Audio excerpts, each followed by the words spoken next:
you. They'll loan you some money if you need it, give you some groceries, whatever you need. See these guys. And then, of course, they mentioned you guys got one of these. This is a little bit more information about life groups. So today, my title of my message is called Better Together. Better Together. And when I think about that term or that phrase, I actually am thinking about the 9/11 memorial that we just celebrated yesterday. We honored those that we've lost 20 years ago. And I remember that day. I remember that after this happened, the shock, the awe that we all went through, if you remember. But there was this coming together after those moments. All across the nation, there was this talk and this theme about that we are better together, that our nation, that our communities, that our cities were better together. Because how many know in this world that we live in, there's a lot of division. There's a lot of separation. There's a lot of hate. There's a lot of disunity. But because of a tragedy, because some moment happened, we as a nation, we said we are better together. And so what I want to talk to you this morning about, when I say better together, I want to talk to you about how relationships are important. Relationships are important. You are shaped by relationships. Your life, your comings, your goings, you are shaped. You are the sum total of all of the relationships in your life, good or bad. Relationships are who you are. Relationships are where you are. They are why you are. Relationships, you are shaped. You are molded. You are who you are because of the relationships in your life. Now, I understand this. I bet in this room that we have great relationships with our family, with our friends, our spouses, our neighbors. We have great. But I also know this, that we have also had some bad relationships. We've also had some relationships that have caused some hurt and pain. And what that does to us is creates these walls, or it creates distance, or it creates this place where we want to create some distance. And we're careful. And maybe if you've been hurt by relationships, you say, you know what, I'm just going to focus on one thing, and that's just me. But my goal today is very simple. My goal today is to remind you or convince you that we need relationships in our life. We need healthy relationships in our life. We need godly relationships in our life. I seen this post on Facebook yesterday, and somebody they had a bowl of some fruit, and this fruit it looked really good, all good fruit, and then they put this piece of bad fruit that had some mold and it was rotten, and just in a matter of moments, this mold, this bad fruit was infecting the whole entire bowl. That is why I say that we need healthy relationships in our life. I think we live in a world today where we are the most connected. We're online, we're connected, we're on our phones. Like I said earlier, we can stream. We have everything at our fingertips. But the truth is we are also the most disconnected generation of all time. We are the most disconnected. We are the most non-relational at this time in our life right now, the most. And it's funny because when I was a kid, we didn't have this technology that we have now. And we went outside and we played, and we had meaningful relationships, and we went and played sports and football and baseball. We had all of these, and we were so connected. And then as time goes on, and now today, our kids, they don't even leave their rooms, and they have these interactions and the engagements, and they're online playing video games. They're online just communicating and chatting and talking, and there's no real connection. Even when this pandemic hit, the first thing they told us to do was to go and isolate, disconnect. The term they used was social distance. And I think that hurt us even more. We could have used the term physical distance, but socially we came down, and what happened was, you can see there's numbers that everything began to rise. Depression, anxiety, addiction, suicide. All of these things began to rise because we disconnected from each other. Here's why I believe that happened. God said in the beginning in Genesis chapter 2, he said, it is not good for man to be alone. He said it's not good. So when we think about the author of all things good, when we think about a loving God, a caring God, when we think about the author and perfecter of our faith, when he says something is not good, I think it warrants some attention. And what he says is not good is for us to be alone. And that is why we call ourselves a church of life groups. We don't value in doing life alone. We don't see the value of it. We want to do life together. I'm going to share with you this powerful verse in Ecclesiastes chapter 4. The author is Solomon, and the Bible describes him as the wisest man to ever live. Wisest man to ever live. And he's not wise because of his education. He's not wise because of his upbringing. What makes him the wisest man to ever live was the fact that he could reflect on his own life and be transparent and honest enough to share his own life. And much of his life was away from God. And so the wisest man ever to live, he wrote this in Ecclesiastes chapter 4, verse 7. He says this, I observed yet another example of something meaningless under the sun. This is the case of a man who is all alone, without a child or brother, yet works hard to gain as much wealth as he can. But then he asks himself, who am I working for?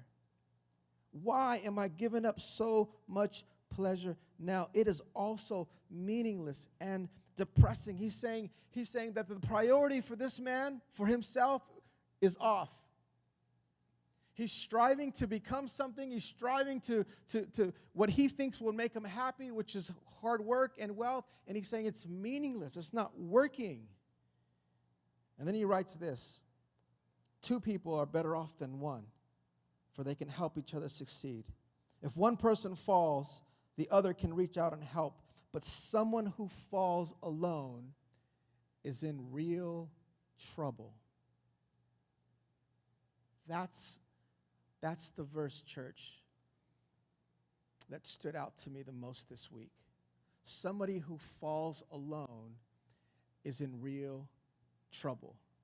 You see, falling is not the problem.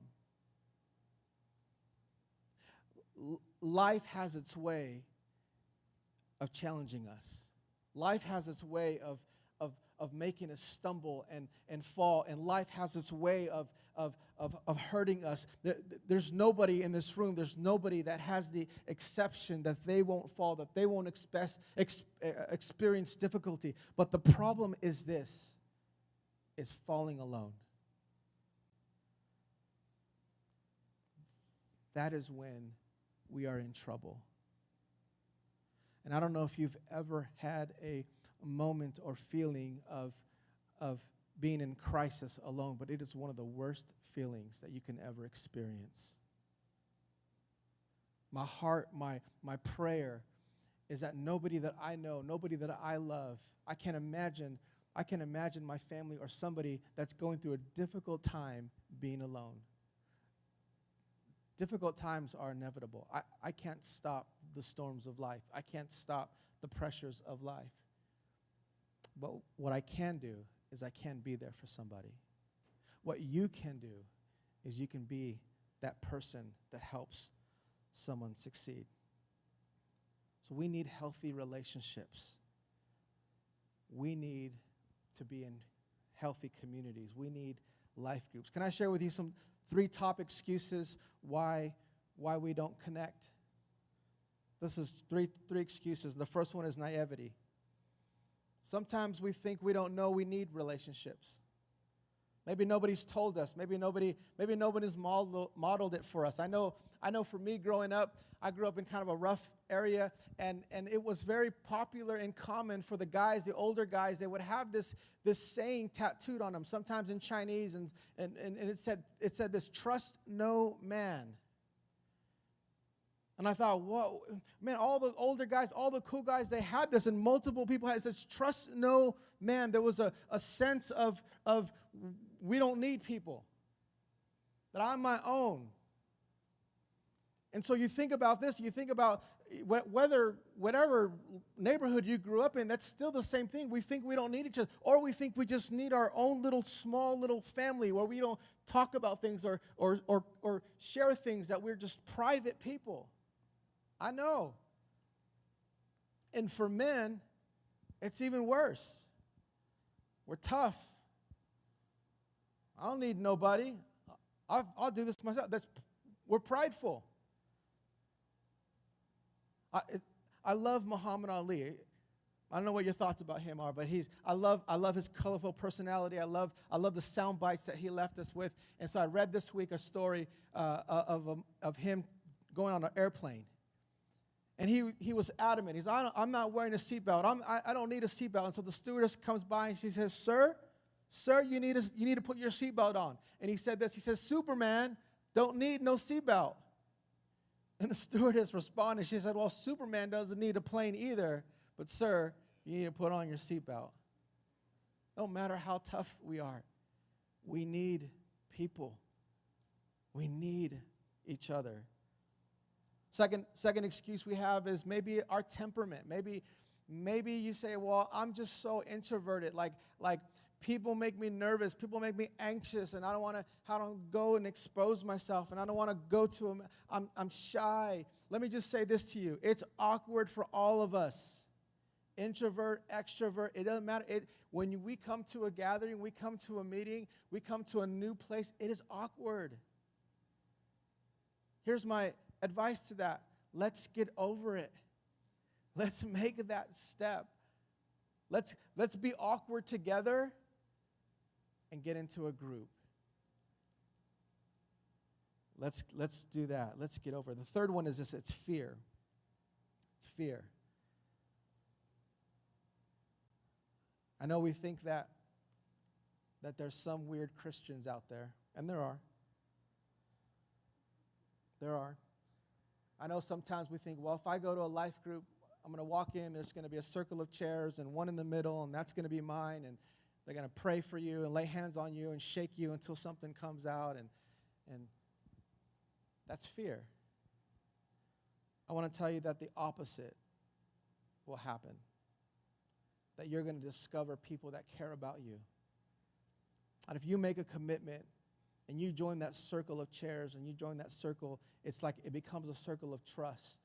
And you will learn that people really do care about you. You'll learn that as you begin to open your life and share the same concerns, the same pressures, the same life experience. When you begin to share your life, there's going to be somebody there that says, yes, me too.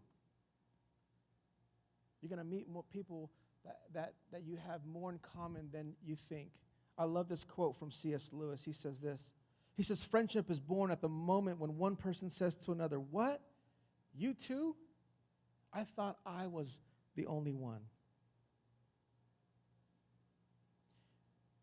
You know, I share these excuses because I was this guy.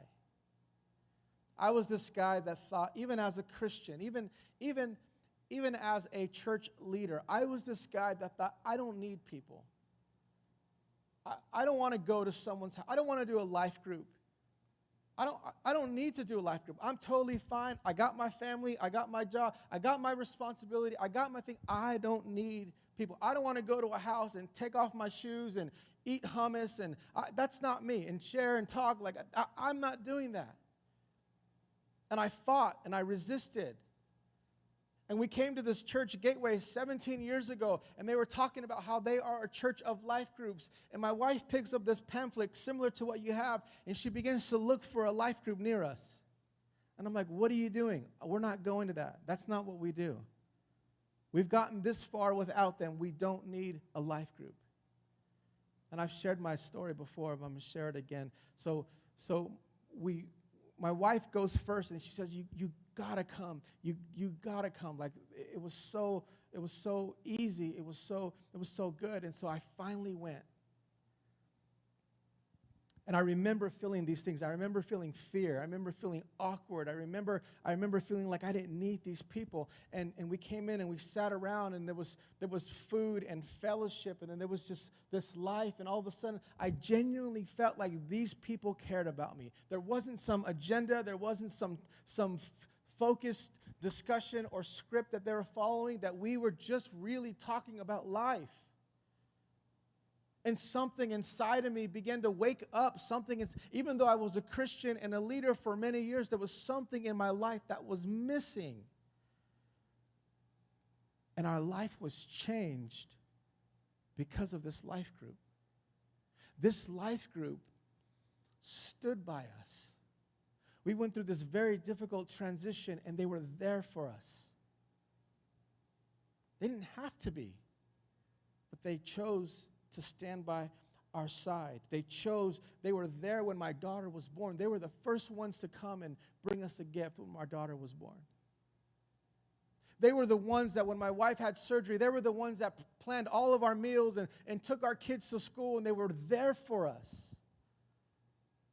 They didn't skip a beat. And they started off as friends, and then they became family. And 17 years later, we are still family with these people. Life groups changed my life. And I know they will change your life. I know that if we take the risk and we move forward, and as we take that challenge and just join it and just try one. And you know what I tell people? Try a life group. And if that's not a fit, try another one. And if that's not a fit, try another one. And keep trying a life group until you find your people, until you find your tribe. This is what we value at Gateway Life Groups. First thing is this: we exist to bring people together. The whole purpose of life groups is to bring people together. There's no agenda. There may be a focus, a study focus, but the purpose of life groups is so we can gather together. And here's the culture. This is what every life group we hope you would experience. Number one is this: a place to connect. That genuine connection where you're not just being preached at, you're not just being told something, but there is your life connecting with someone else's. That's the first thing. The second thing is a place to be protected. And this is so important. This is what we experienced in our life. We were protected. I was a couple months ago. I went out golfing, and they paired me up with this group of guys, and I've never seen anything like this. But this guy in our group hit this ball, and it didn't go as planned. It kind of stayed on the ground, and his ball hit a goose in the neck. Hard. And what happened was I've never seen this before this goose fell to the ground. Literally before he fell, dozens and dozens of other goose came. Not just his flock. There was probably, 15 or 20 there. But all of a sudden, within 5-10 seconds, there was 60, 70 geese. Geese. Around this one that was hurting. And all they did was they surrounded him. Think about that. They didn't run for safety. They don't know what happened. All they know is one of their guys was down, and they came. And I promise you that, true story, this goose all of a sudden stopped moving. And we were so sad. We were just like, man, we can't believe it. The guy that hit him was so So hurt. And all of a sudden, these geese just stood there in that circle, and they surrounded this guy. And all of a sudden, true story, that goose got up to his feet. And we were like clapping, we were like cheering on that golf field. But see, they were protecting him. This is what the body is supposed to be like. This is what church is supposed to be like. We are supposed to be protected. A place to grow is the next one. This is what we hope that everyone experiences in our life group, a place to grow. You know, when we put our pieces together for our church, we came up with these 4 here. Know God, find freedom. And we said, how do people find freedom? How are we going to? Knowing God is for Sundays. This is where we come and we talk about God, and we're going to give an invitation to rekindle your life. But how do we find freedom? You know what we said? We'll find freedom in life groups. Because there's something about having a relationship that brings healing to our life. There's something about when healing comes to our life, that brings freedom. And we believe this, that life change happens in the context of relationships. You know, in putting this message together, I had this thought about life groups, and I had this thought, and I said, people in life groups, they're thriving. These 3 people that came up here, Kim, Key, and Christy, I've watched their life thrive when they're connected. I watched their life. They're more full when they're connected. And when they're not connected, then we're just surviving. You know the difference between thriving and surviving? Thriving means that we are prosperous. Thriving means that we are successful. Thriving means that we have a bountiful life. Thriving means that we are flourishing. Where surviving means we just exist. We're just getting by. And I don't know about you, church, but I lived a life where I was just surviving, that I was just getting by. And I've experienced a life of thriving. And that's what life groups have done for me. Thriving. Acts chapter 2 is really the new church was founded. Peter preached for the first time the gospel message. The Bible says 3,000 people were saved, and what those 3,000 people did next really changed the course of the Christian church. They began to meet in homes. They shared meals. They worshiped together. 12 times in that chapter, 12 times in that little chapter, it mentions the fact that they did life together. And when I think about the person responsible for that, when I think about the life of Peter, of course Jesus modeled what Peter did. But there was a moment in Peter's life when Jesus was arrested, and their little small group of 12 people were separated, and Peter was one of them. And Peter found himself by himself. He found himself disconnected. And he made a mistake and denied Christ. And then he separated himself. And he said, I'm going to go back to my old life. And then Jesus goes after him. And he says, Peter, we're regathering our group. And I need you to do something. Peter said, I'll do anything for you. He says, if you love me, then you'll feed my sheep. I'll do anything for you, Lord. I love you. He says, then feed my sheep. He said it 3 times. What was he doing? He was reminding Peter of his purpose, of his mission. He was reminding Peter of the importance of being connected. Peter would have had probably an amazing career as a fisherman. His dad was a fisherman. They owned a fishing business, and he probably would have been fine and successful, and he probably would have had nice cars and houses and stuff. But there was something about being connected to the church that changed Peter's life. And he stood on that day on Pentecost, and when he preached, thousands of people were saved. And if you read Acts chapter 2, it says that as they met in homes and as they continued to do what Peter did, the church was growing every single day. Do you know something, church? Things grow when things are healthy. I don't know about you, but when I'm connected, I'm healthy. When I'm disconnected, that's when the stuff happens. And so Peter, he had to fix one thing before all this happened, and he had to fix his relationship with God. And that is most important this morning, is our relationship with God.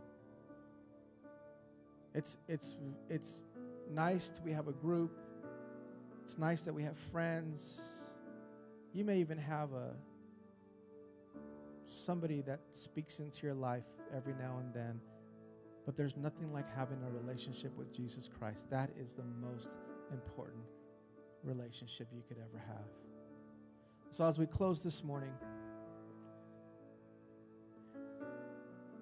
I want to give an invitation to have that relationship with God. I don't want to assume in this room that everyone is good. I don't want to assume everyone is okay.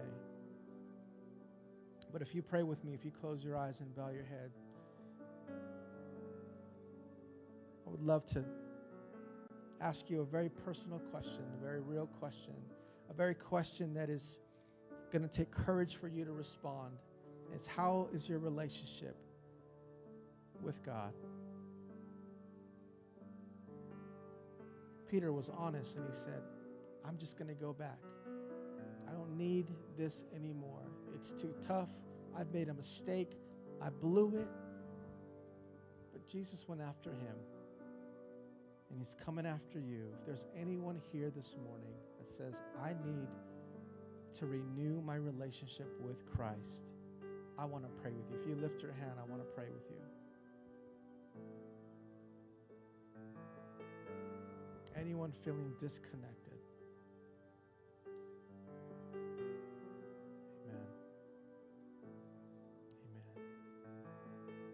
Well, Father, I thank you for the hearts that are open this morning. Thank you for our relationship with you in the start and the beginning of a life that's full, that's purposeful, that's meaningful. Father, would you come this morning, and you've seen the hand that went up, you've seen the hearts that are open. Would you come right now? Would you settle right there, right where they're at? Would you come and fill? Would you renew? Would you strengthen? I pray for a courage for your people this morning to deny the fear and to deny the awkwardness, but we would get into relationships and we would connect to the body that you died for, the church that you built on the rock of Jesus. Thank you, Lord. Give us the courage.